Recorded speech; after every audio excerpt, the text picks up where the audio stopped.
اعوذ باللہ من الشیطان الرجیم، بسم اللہ الرحمن الرحیم۔ آج سے جماعت اسلامی ہند حبیب نگر جماعت کی جانب سے ہفتہ واری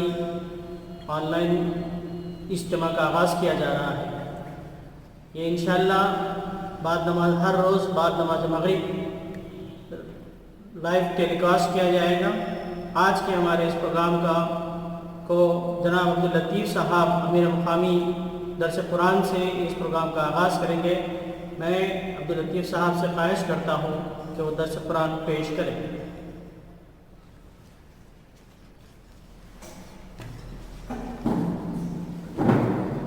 اعوذ باللہ من الشیطان الرجیم، بسم اللہ الرحمن الرحیم۔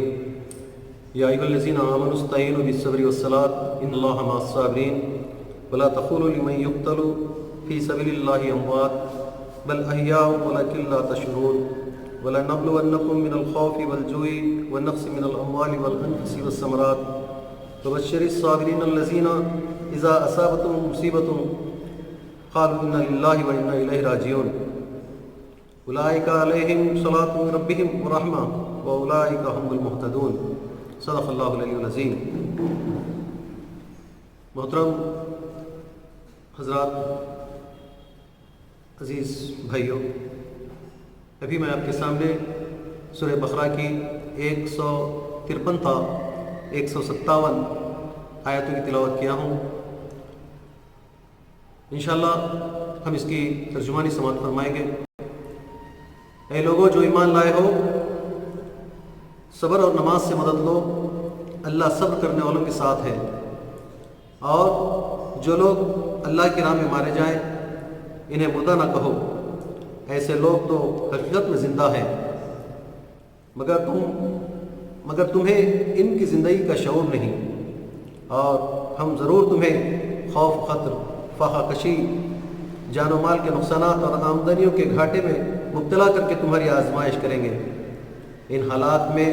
جو لوگ صبر کریں اور جب کوئی مصیبت پڑے تو کہیں کہ ہم اللہ ہی کے ہیں اور اللہ ہی کی طرف ہمیں پلٹ کر جانا ہے۔ انہیں خوشخبری دے دو، ان پر ان کے رب کی طرف سے بڑی عنایت ہوگی، اس کی رحمت ان پر سایہ کرے گی، اور ایسے ہی لوگ راست رو ہیں۔ یہ ان آیتوں کی ترجمانی تھی۔ جیسا کہ آپ تمام کو اس بات کے علم میں لاؤں، یہ سورہ بقرہ کے معنی ہیں گائے کے۔ اس صورت میں سورہ بقرہ میں ایک جگہ پر گائے کا نام آیا ہے، اس لیے اس صورت کا نام اسی مناسبت سے بقرہ رکھا گیا ہے۔ اور یہ صورت حضور صلی اللہ علیہ وسلم کے ہجرت کے بعد ابتدائی زمانے مدینہ منورہ کے ابتدائی زمانے میں نازل ہوئی، اور اس وقت کے حالات ایسے تھے کہ ایک طرف تو کفار و قریش کے سامنے یہ دعوت پیش کی جا رہی تھی، وہ ان کے سامنے یہ آواز، آپ صلی اللہ علیہ وسلم کی آواز غیر مانوس لگ رہی تھی، اور دوسری طرف ہجرت کے بعد مدینہ منورہ میں یہود و نصارہ تھے، چونکہ وہ اہل کتاب تھے، لیکن ایک مسلسل صدیوں کا انحطاط تسلسل ختم ہو جانے کی بنا پر وہ اصل دین سے دور ہو چکے تھے۔ اسی بنا پر یہود، نصارہ اور کفار قریش یعنی مسلسل آپ صلی اللہ علیہ وسلم کی دعوت کے خلاف میں لگے ہوئے تھے، طرح طرح کا ظلم ہو رہا تھا۔ نئے اسلام میں داخل ہونے والے صاحبین پر ستائے جا رہے تھے، مارے جا رہے تھے، ظلم وہ لوگ سہتے جا رہے تھے۔ اسی بنا پر یہ بات سامنے آئی ہے کہ یعنی ہر مصیبت کے بعد راحت ضروری ہے۔ انشاءاللہ اس کی ہم مختصر سی ان آیتوں کی فہم و تفہیم کریں گے کہ جیسا کہ پہلی آیت میں یہ بات آئی ہے کہ یا ایھا الذین آمنوا بالصبر والصلاۃ ان اللہ مع الصابرین، اے لوگوں جو ایمان لائے ہو، صبر اور نماز سے مدد لو، اللہ صبر کرنے والوں کے ساتھ۔ اللہ کے رسول صلی اللہ علیہ وسلم منصب امارات پر معمور کرنے کے بعد یعنی امت کو یہ ہدایت دی جا رہی ہے، متنبہ کیا جا رہا ہے کہ یہ کوئی پھولوں کا بستر نہیں، یہ تو ایک عظیم الشان پرقدر خدمت ہے، یعنی جن کا بار اٹھانے کے ساتھ ہی طرح طرح کے مصائب آتے ہیں، سخت آزمائشیں آتی ہیں، اور طرح طرح کے نقصانات آتے ہیں۔ ان حالات میں ہر کوئی جو کوئی صبر سے، عزم و استقلال سے